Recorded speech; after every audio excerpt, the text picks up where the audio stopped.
안녕하세요. 정치권의 복잡한 현안을 시원하게 풀어드리는 정치펀치 배성규입니다. 안녕하세요. 정치펀치 배소빈입니다. 이재명 대표가 쌍방울 대북 송금 의혹으로 5번째 검찰 소환을 통보받았습니다. 이 대표는 오늘 당장 출석하겠다고 밝혔는데요. 검찰은 30일 출석 계획을 그대로 유지하겠다면서 팽팽하게 맞서고 있는 상황입니다. 네, 오늘은 배재대 김영준 교수님 모시고 각종 현안에 대해서 얘기 나눠보겠습니다. 네. 안녕하십니까? 안녕하십니까? 반갑습니다. 네, 아유, 올여름 어떻게 잘 보내고 계셨습니까? 잘 지내고 있습니다. 아, 근데 좀 살이 좀 마르신 것 같아요. 그러니까요. 네, 살이 좀 맞습니다. 빠지신 좀 것 빠진 같아요. 것 같아요. 아, 이 여름에 고생하셨나요? 그러니까요. 건강 좀 잘 챙기시기 네. 바랍니다. 네, 이재명 대표 소환 이야기 먼저 네. 해보겠습니다. 검찰이 이제 5번째 소환을 통보했는데 이재명 대표가 오늘 자진 출석을 하겠다 이렇게 밝혔는데 검찰에서는 그대로 30일 계획을 유지하겠다 이런 입장입니다. 이번 검찰 소환 어떻게 좀 예측하고 계십니까? 대한민국 헌법은 모든 국민은 법 앞에 평등한 거로 돼 있잖아요. 네. 그런데 어느 일반 국민이 검찰 소환하라고 그럴 때 아니야, 난 오늘 나갈 거야 라고 하는 저는 국민을 본 적이 없거든요. 네. 이거를 우리가 보통 특권이라고 그럽니다. 아, 네. 노무현 대통령이 특권과 차별이 없는 세상을 만들겠다고 얘기를 했고 네. 그리고 지금 이재명 대표는 노무현 정신을 계승한다고 한다면 네. 자기가 갖고 있는 모든 특권을 내려놔야지 앞뒤 말이 맞는 거잖아요. 네, 그렇죠. 그러면 뭐 예를 들어 검찰이 소환할 때는 왜 이렇게 소환 날짜를 정하냐면요. 결국은 이 쌍방울 대북 송금과 관련된 건 지금 검찰 수사와 재판이 진행 중이기 때문에 네. 그 일정을 보고 날짜를 정해서 하는 것이지 뭐 민주당이 얘기하는 것처럼 뭐 꽃놀이 패다 결국은 뭐 검찰이 자주지하기 위해서 저는 그 생각 자체가 굉장히 아니하고 네. 네. 그리고 국민들을 설득하는 데 있어서 그건 절대적으로 부족한 부분인 거고요. 이기적 특권의식이죠. 그렇군요. 아니, 이런 부분들 송영길 전 내려놔야죠. 대표도 셀프 출석했잖아요. 그래서 결과는 어떻게 됐죠? 그 자기가 그렇게 뭐 아니라고 얘기했는데 결국은 윤관석 의원은 구속됐잖아요. 구속됐죠. 네. 근데 그런 식으로 지금 모든 검찰에서 일어나는 여러 가지 그 일을 가지고 잘못된 시각이라고 이제 아무리 민주당이 얘기한다고 하지만 네. 뭐 검찰을 정치를 한다. 네. 공작을 한다. 네. 이런 식으로 몰고 가는 것에 대해서 네. 제가 볼 때는 일반 국민들이 여론조사를 해도 그래요. 네. 그 이재명 대표의 수사와 대해서 이게 정당한 수사냐 네. 아니면 네, 그렇죠. 검찰 장악하기 위한 거냐면 정당한 수사라는 비율이 네. 훨씬 높게 나오거든요. 그렇죠. 옛날부터 이미 다 나와 나와본 있었던 의혹들을 지금 그렇습니다. 다시 다 조사하는 네네. 건데, 네. 근데 지금 이걸 두고서 민주당에서는 이 뭐 편의점에 물건 사듯이 대표를 부르냐, 그리고 또 뭐 한동훈이 왜 깡패 말 듣고 하냐 그러는데, 그럼 정말 이렇게 증거도 없는데 마구 불러 제끼는 겁니까? 아니면 너무 많은 의혹이 나오니까 검찰이 수사하는 겁니까, 이게? 실제로 보면은 민주당이 가장 자신들이 잘한다고 생각하는 거가 프레임 전쟁인 것 같아요. 네. 그러니까 프레임을 어떻게 자기한테 유리하게 만들면 이 모든 것들이 쉽게 표현해서 자기 유리하게 끌고 갈 수 네. 있다. 가장 대표적인 것이 일본 후쿠시마 오염수 네. 방류. 네. 실은 후쿠시마 오염수를 전 세계 누구도요 오염수를 방류하는 거는 반대하거든요. 그렇죠. 네. 그런데 지금은 오염수를 방류하는 게 아니라 오염수 처리한 거를 방류하는 그렇죠. 건데 그런데 아. 그런 프레임을 그렇게 만들어버리는 것처럼 네. 처리수 방류. 이 모든 프레임은 지금은 검찰공화국이다. 검찰이 모든 수사를 의도적으로 결국은 야당 죽이게 하는 것이다. 이런 프레임을 가지고서 하는 거거든요. 네.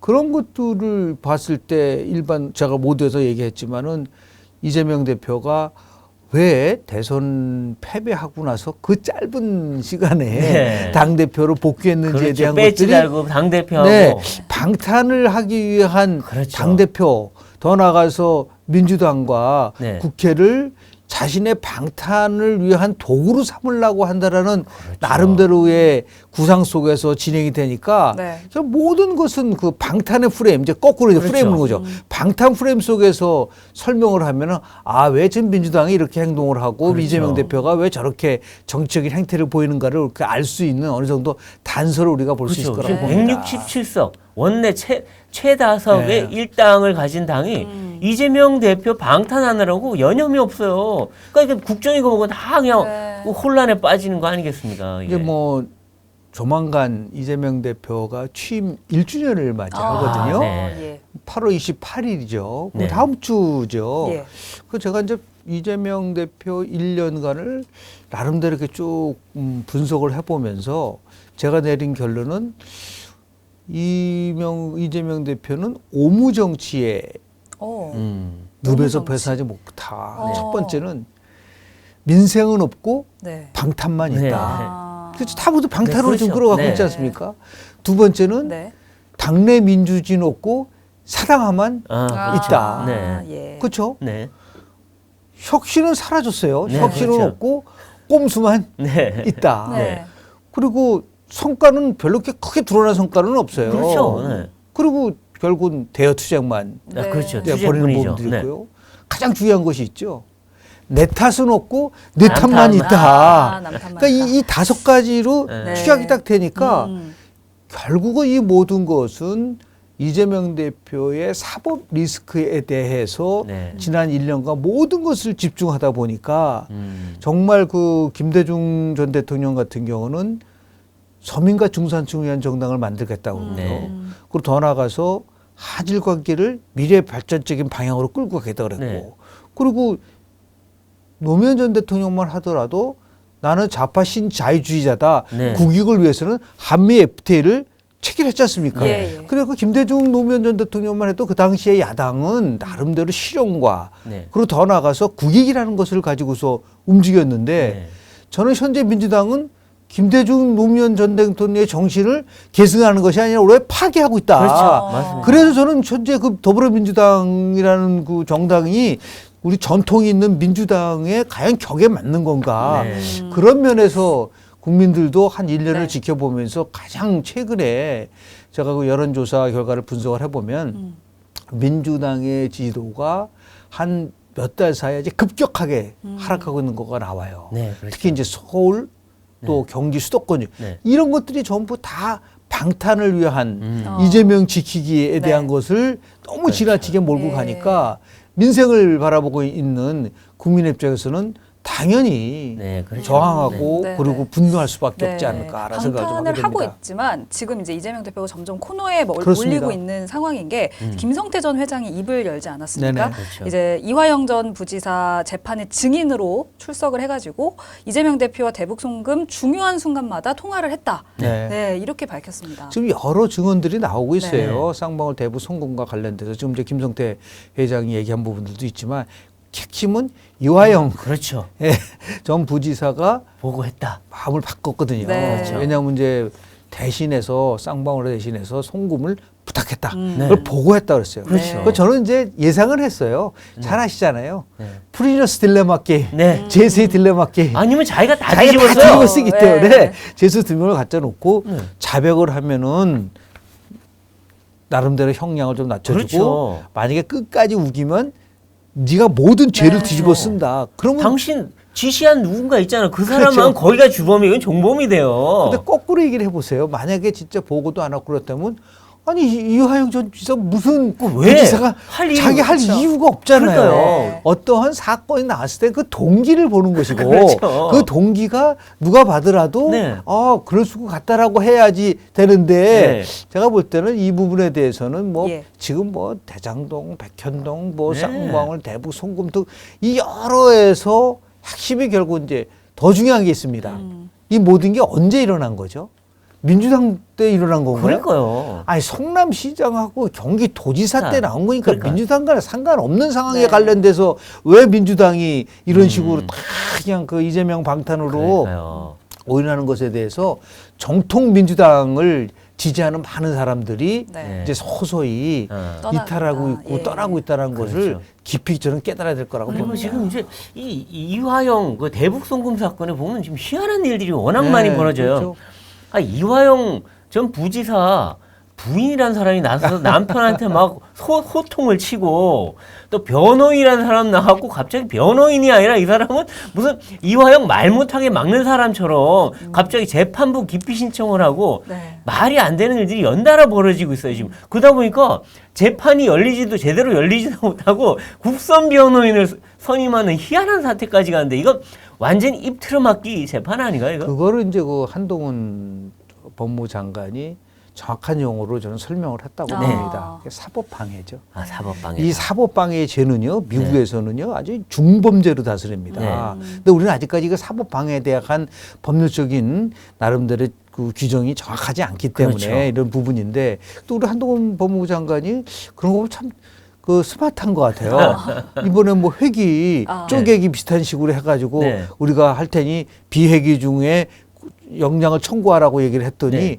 아니 그러면 왜 그 대북 송금 문제 관련해서 재판을 지어라고 막 하면서 그러니까요, 왜 맞아요. 이거는 빨리 하라고 막 그러느냐 네. 앞뒤가 맞지 않는다라는 그러니까요. 얘기를 했던 건데 그거는 엄밀하게 따지면은 아마 한국 재판사에서도 기록으로 남을 만한 희한한 일이 아주 벌어지고 있어요. 전무후무한 거 정상이 아니라는 거예요 결론. 정상이 아니죠. 이게 정상적이라고 하면 그런 일이 일어날 수가 있나요? 그러니까요. 그러니까 뭔가 이 뭐 의도를 가지고 재판을 지연하겠다라고 하는 그러한 의도가 깔려 있기 때문에 나온 그러니까요. 현상으로밖에 우리는 맞아요. 도저히 뭐 네. 이해가 안 됩니다. 공판이 지금 4번째 연기가 되는데 그렇습니다. 이 정말 원래 이화영 전 부지사가 하려던 변호인은 변호도 못하게 결국 사임했어요. 예, 이거 예. 참 코미디 같은 일인데 근데 지금 보면 이제 윤상현 국민의힘 의원 같은 경우는 야 이제 이재명 없는 9월을 대비해야 된다라고 하는데 9월에 영장을 칠 거다 검찰이 그러면 이게 가결될 수도 있다라고 하는데 네. 이 친명 의원들은 아니다 부결시키겠다 하고 또 아예 네. 투표를 참여하지 않겠다라는 얘기까지 하는데 어떻게 될 것 같습니까? 제가 말씀드렸잖아요. 혁신 없고 꼼수만 있다고 네. 얘기를 했는데 그 예고편이 있었어요, 실은. 네. 혁신이 그 탈도 맞고 그냥 뭐 네. 잡음도 그렇죠. 많았었던 네. 그 김은경 혁신이가 체포 동의안과 관련돼서 두 가지 아주 황당한 얘기를 했어요. 네. 하나는 뭐였었냐면, 불체포 특권 포기하지만 조건을 달았잖아요. 그렇죠. 정당한 정당한. 예. 영장 청구에 대해서. 청구를 하면 그 정당한 청구가 아니라고 하면 얼마든지 부결할 수 있다라는 자락을 일단 깔아놨고요. 그러니까 정당한 영장 청구를 판단한 거예요. 그럼- 법원이 하는 거예요. 법원이. 그렇죠. 그러니까 지금 뭐 민주당은 혼돈에 이어서 정말 이해하기 어려운 네. 그 논리를 가지고 들이밀고 있기 때문에 네.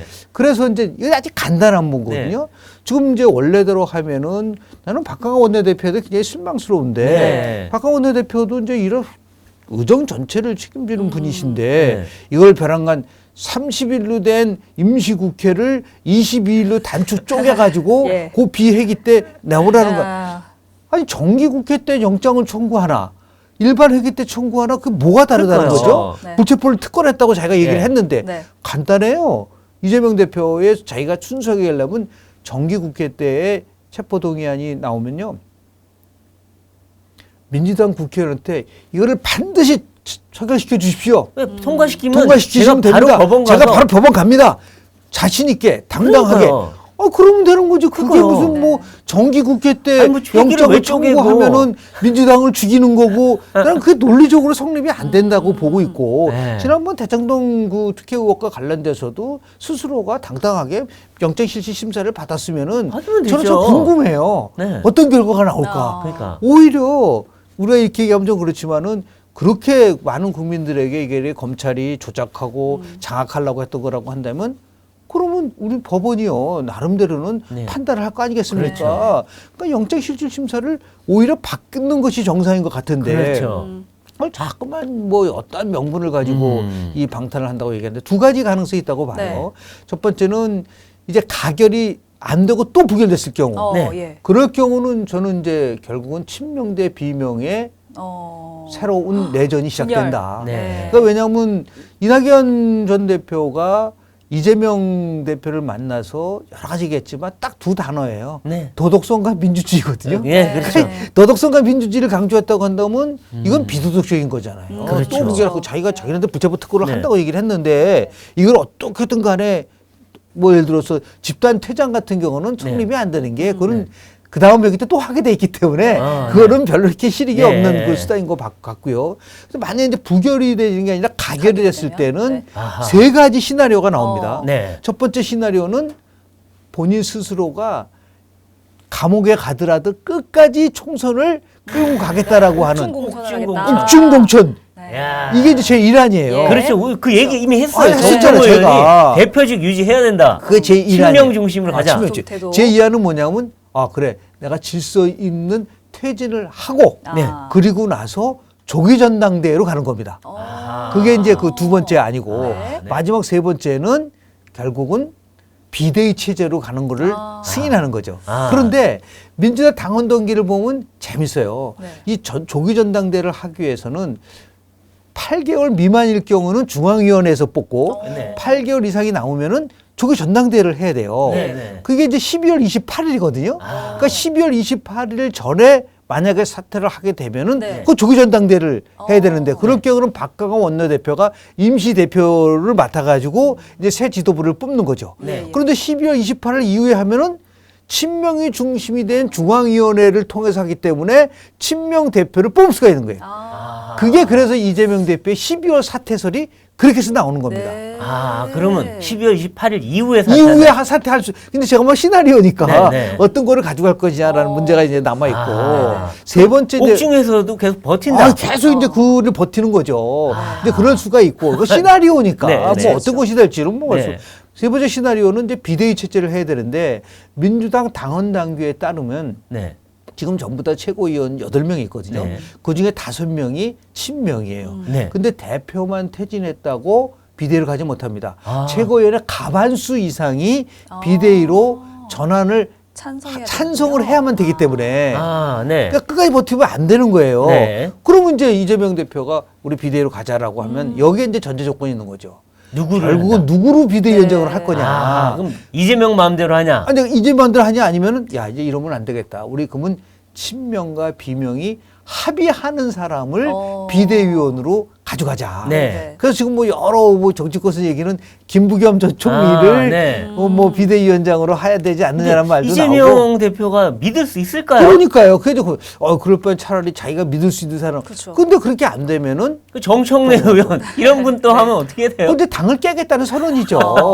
그래서 최근에 한번 보세요. 제가 관심 있게 보는 건 드디어 문재인 전 대통령이 또 잊혀지지 않겠다고 그렇죠. 하는 행동을 하잖아요. 계속 나서고 친문들 있죠. 다 네. 모아가지고서 그럼 하잖아요. 친문이 전면에 나선다. 그렇죠. 만약 그런 경우가 나오게 되면은 네. 만약에 친명 비대위를 만드는 순간 당은 완전히 그건 분열되는 겁니다. 네. 그러니까 2015년도에 잘 기억나시겠지만은 안철수 의원이 결국은 네.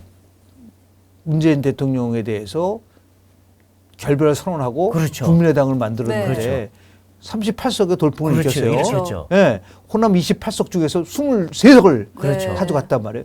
만약에 친명 비대위로 가는 순간 제가 볼 때는 친문계 네. 민주주의 4.0 중심의 네. 친문계 의원하고 결국 친박계가 결합을 해서 예. 저는 호남 신당을 중심으로 한 호남을 기반으로 한 나름대로 신당이 만들어질 수 있는 부분들이 있기 때문에 네.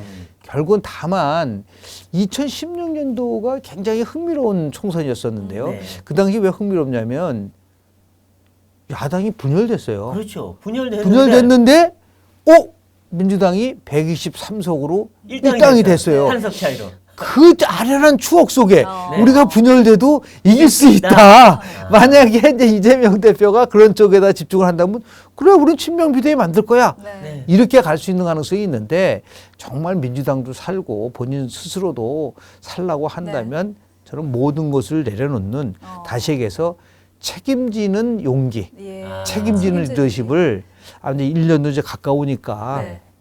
지난 1년을 아주 굉장히 냉정하게 성찰하면서 국민들에게 박수 받을 수 있는 그러한 나름대로의 행보를 보이는 것이 바람직하지 않을까라는. 근데 이재명 대표의 지금까지 행보를 보면 전혀 그럴 뿐이 아닌 것 같다는 생각이 들어서. 단정 짓고 싶지는 않는데요. 그래도 여러 가지 시나리오를 여러 가지. 말씀해 주셨잖아요. 네. 그 중에 가장 유력한 시나리오는 어떤? 저는 이제 아마 민주당이 타협을 할 수밖에 없는 구조가 아니겠는가. 아. 그래서 결국 이제 친명과 비명 간에 나름대로 합의하는 투데이 거기 자연스럽게 이제 뭐 네. 공천 문제라든지 등등을 아하. 하면서 왜냐하면 만약에 2024년도 내년 총선에서 네. 민주당이 이제 패배하는 네. 순간 네. 네 번의 선거에서 지는 거거든요. 네, 그렇죠. 예를 들어서 뭐 우리 잘 아는 2021년 재보궐선거, 2022년 대선, 2020년 지방선거, 이 총선까지 네. 지면요 이게 정당의 지각 변동이 오면서 그 이후로는요 이제 사법 리스크라는 게 존재하지를 않아요. 그렇죠. 그냥 바로 예를 들어서 이재명 대표와 관련된 모든 사법적인 걸 진행이 되고 또 하나 중요한 네. 부분들이 있지 않습니까? 빠지기 이제 쉬운데 저는 이 지금 얘기한 시나리오보다도 더 나름대로 임팩트가 있는 거는 저는 선거법 1심 재판이라고 결과라고 좀 봐요.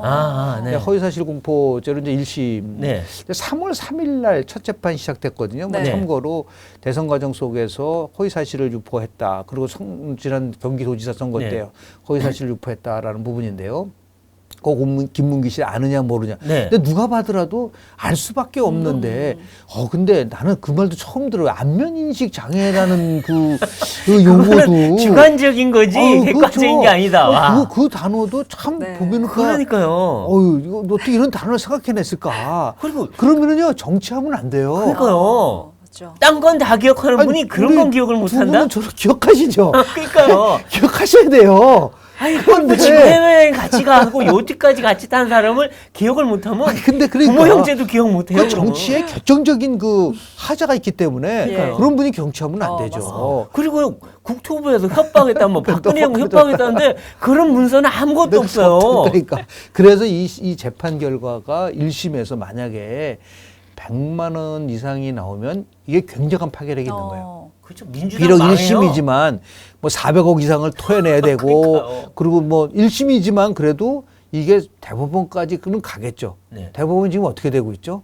바뀌었죠. 지금 바뀌어가고 있습니다.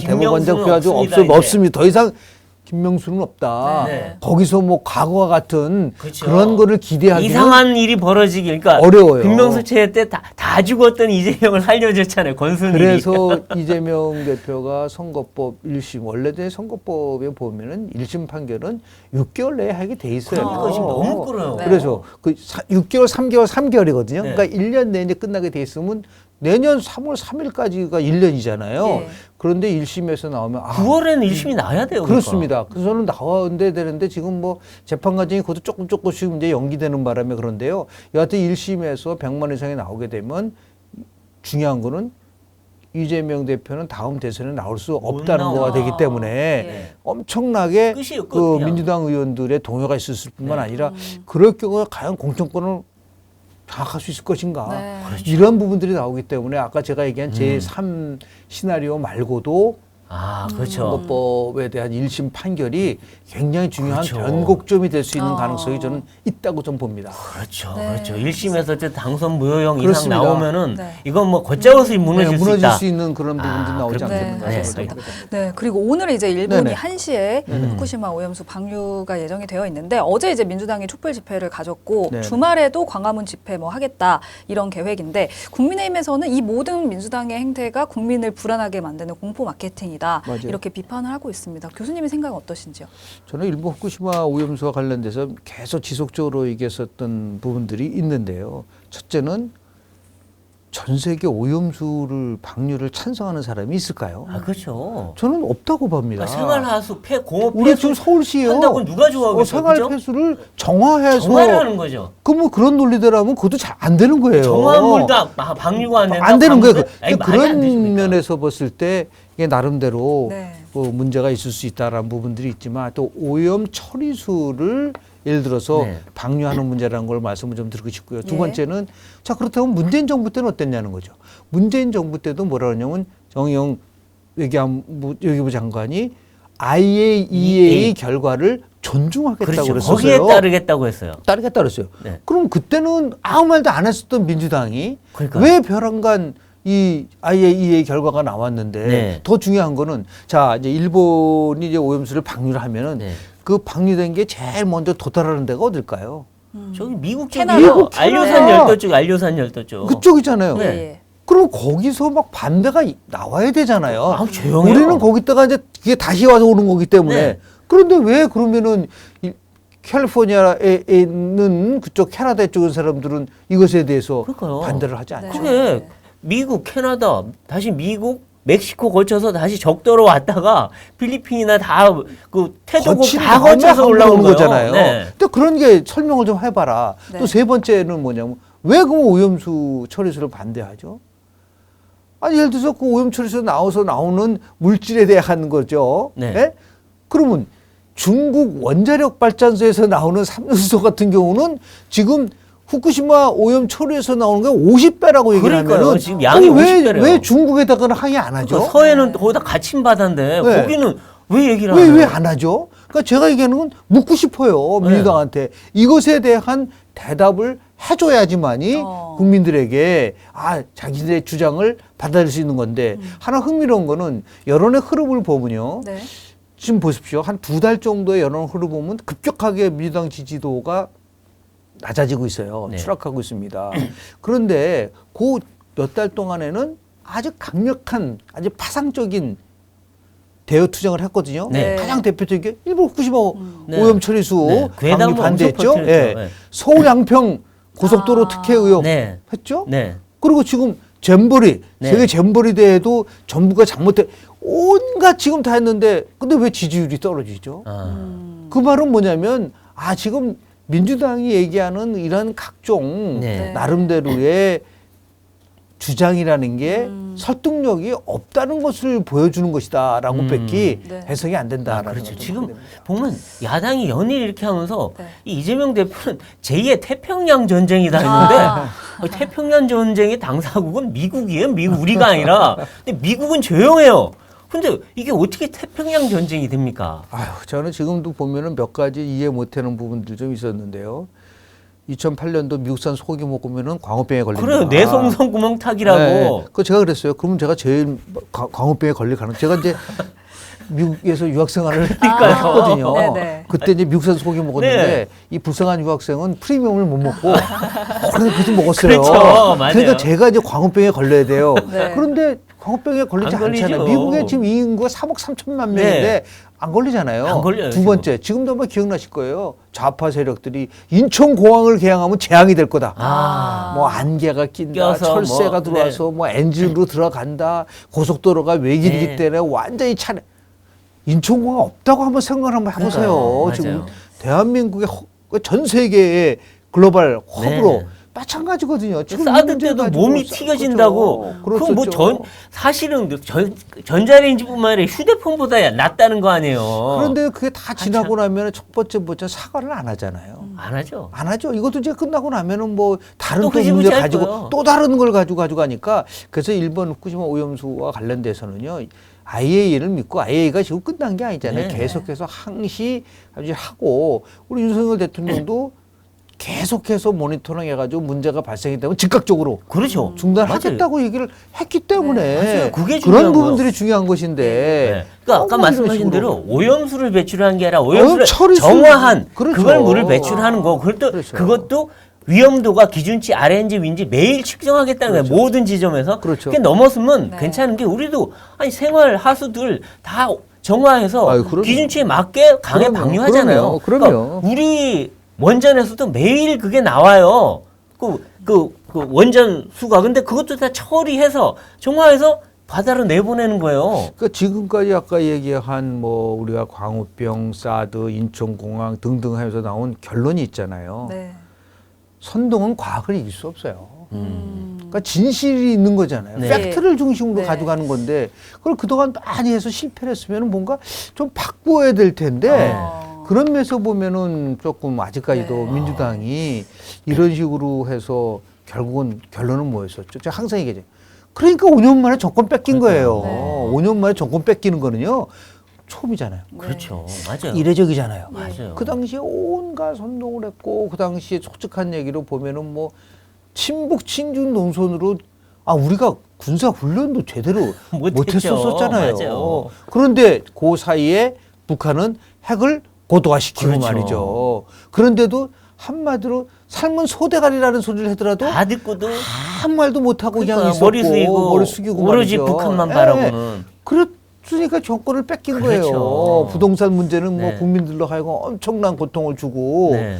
그러면 좀 반성도 하고 네. 성찰도 하고 우리가 왜 정권을 뺏겼을까? 앞으로 우리가 정권을 되찾기 위해서 2024년 총선에는 우리가 어떻게 근데 그게 모든 게 나가지 못하는 이유는 이재명에 의한 그렇죠. 이번 이재명을 위한 후쿠시마도 이재명 방탄 그렇죠. 방탄이라는 그러한 비판을 들을 수밖에 없게끔 돼 있기 때문에 나는 그렇죠. 그런 의미에서 보면 네. 저는 여당도 잘 돼야 되고 야당도 잘 돼야 돼. 저는 네. 강강론을 또 주장하거든요. 네, 네. 어느 한쪽이 잘 되고 어느 한쪽이 못 된다고 했을 때 네. 그거는 급격하게 무너지는 거예요. 아. 정당 정치가 이루어지지는 못하는데 네. 지금도 정당 정치는 훼손됐죠. 국회는 저런 식으로 매일 그렇죠.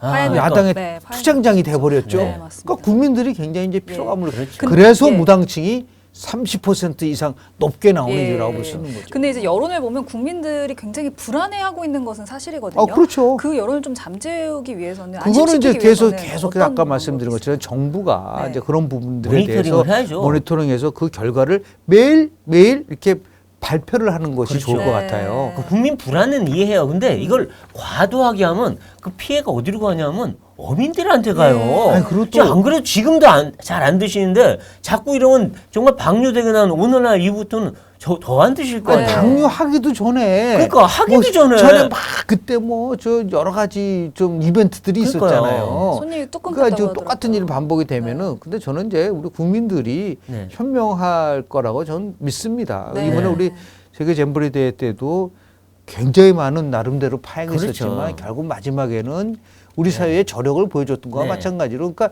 아까 말씀드렸지만 팩트와 네. 그리고 과학을 검증을 통해서 확인된 것에 대해서 네. 매일매일 정부가 국민들에게 소상하게 알려주고 그럼요. 그것도 국민들은 믿으세요. 네. 아니 과학하면은 미국의 식품 안전 중에 얼마나 그 굉장히 그 엄격하게 하고 있는데 그러니까요. 그런 데서도 지금 미국산 소고기 몇 %, 먹고 있는지 알고 계시죠? 아유, 어마어마하죠. 1등이죠. 과반 이상이 그러니까요. 미국산 소고기 먹고 계시잖아요. 그러니까요. 라고 광우병 걸린다고 했는데. 그래서 지금 뭐 광우병 걸린다고 한 사람들은 호주산 먹는지 한번 확인해 보고 싶어요. 예?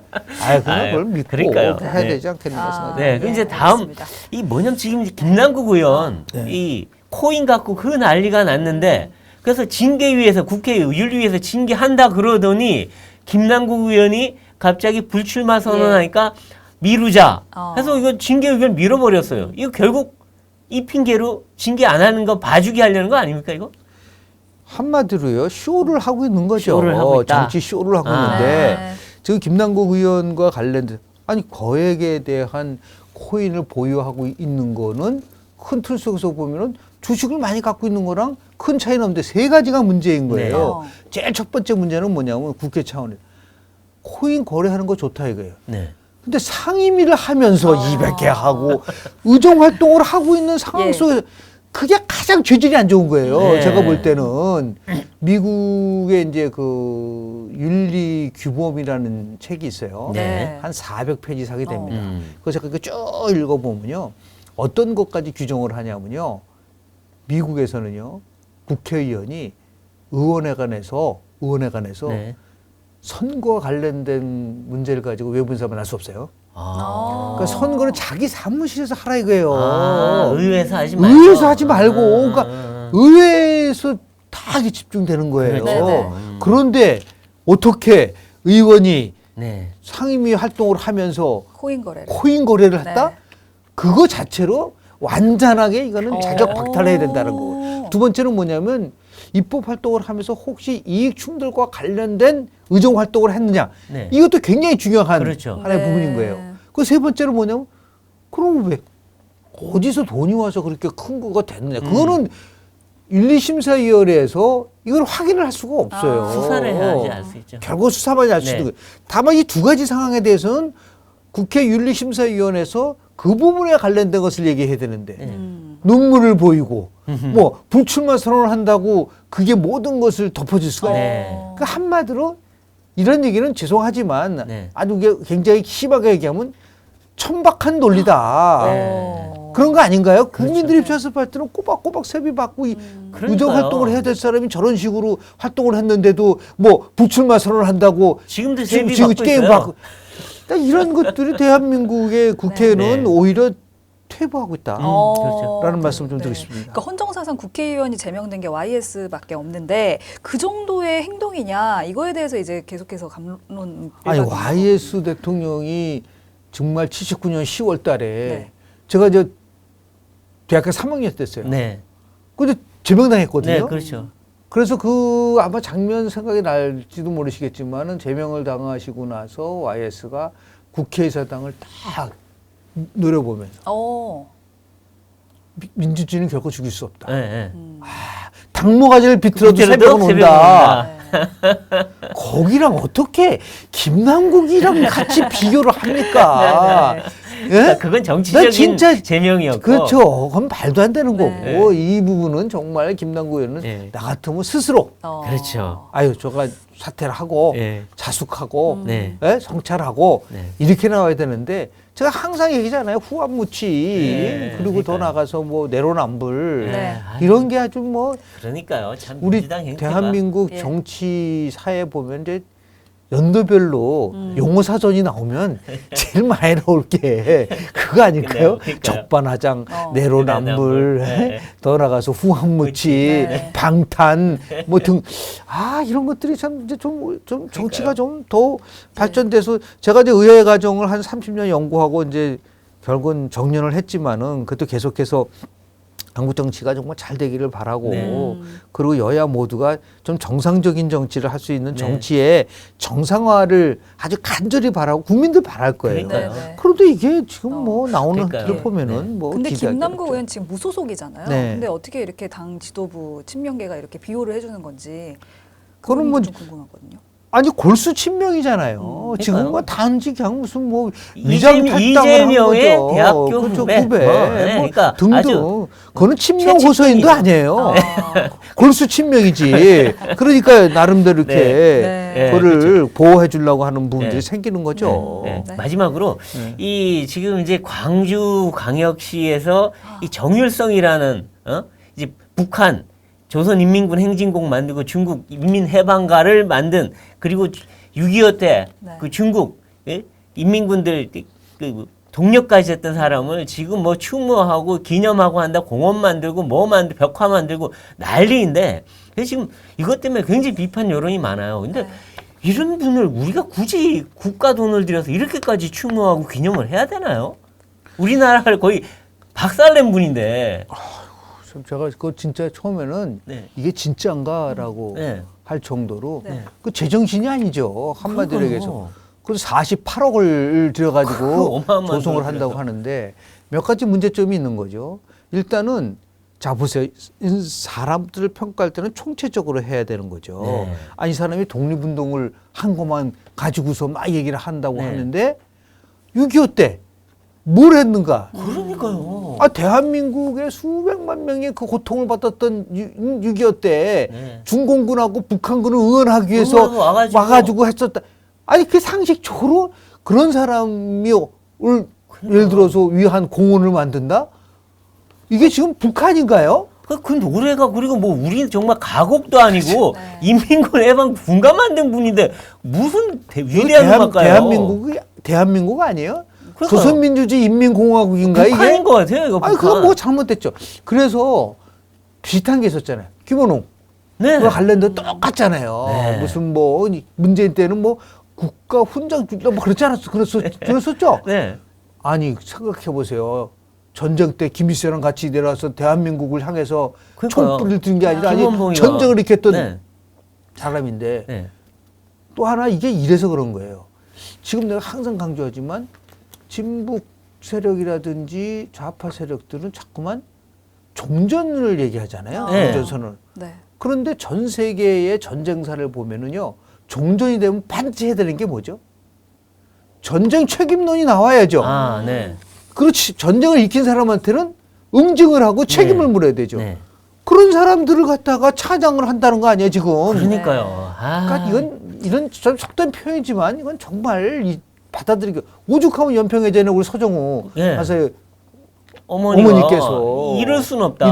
저는 근데 또 하나 이걸 보면서 지금 이제 그 여러 논쟁이 있지만은 윤석열 대통령이 실은 경축사에서 네. 반국가 세력, 네, 그렇죠. 전체 우리가 얘기하는 공산주의 세력 네. 그런 얘기를 했을 때 처음에 뜬금없다는 게 아니다 생각해 있는 거예요 이게 보니까. 그러니까요. 지금 이게 알게 모르게 이렇게 해서 은근슬쩍 넘어가려고. 이게 보니까 확인이 된 거 아니에요? 네. 난 보니까 그런 것 같아요. 네. 저는 그런 사람들 다 감히 얘기합니다. 그 반국가 세력이에요. 네. 라고 얘기할 수밖에 없다. 어떻게 국민의 혈세인 그 엄청난 돈을 가지고 그러니까요. 그런 식으로 쓴다? 이러다가 인민해방가 모르겠어요. 아유, 그러니까 나는 제가 볼 때 이건 도저히 받아들일 수도 없고 이거는 빨리 이제 뭐 예를 들어서 행안부가 네. 나름대로 자료 요청을 했고 있기 때문에 네. 그리고 이제 우리 뭐 박민식 네. 보훈처 장관이 요새 그런 문제에 대해서 그렇죠. 아주 목소리를 잘 내고 계시니까 네. 네. 이 기회에 대한민국의 정체성과 관련된 그렇죠. 부분들이 어. 무엇인가를 한번 우리가 명확하게 예. 깨닫는 그런 계기로 네. 삼았으면 좋지 않을까 생각을 좀 하게 네. 됩니다. 네, 알겠습니다. 알겠습니다. 네, 오늘은 김영준 교수님과 다양한 이야기 나눠봤고요. 저희는 다음 이 시간에 더 화끈한 펀치로 돌아오도록 하겠습니다. 고맙습니다. 고맙습니다. 고맙습니다.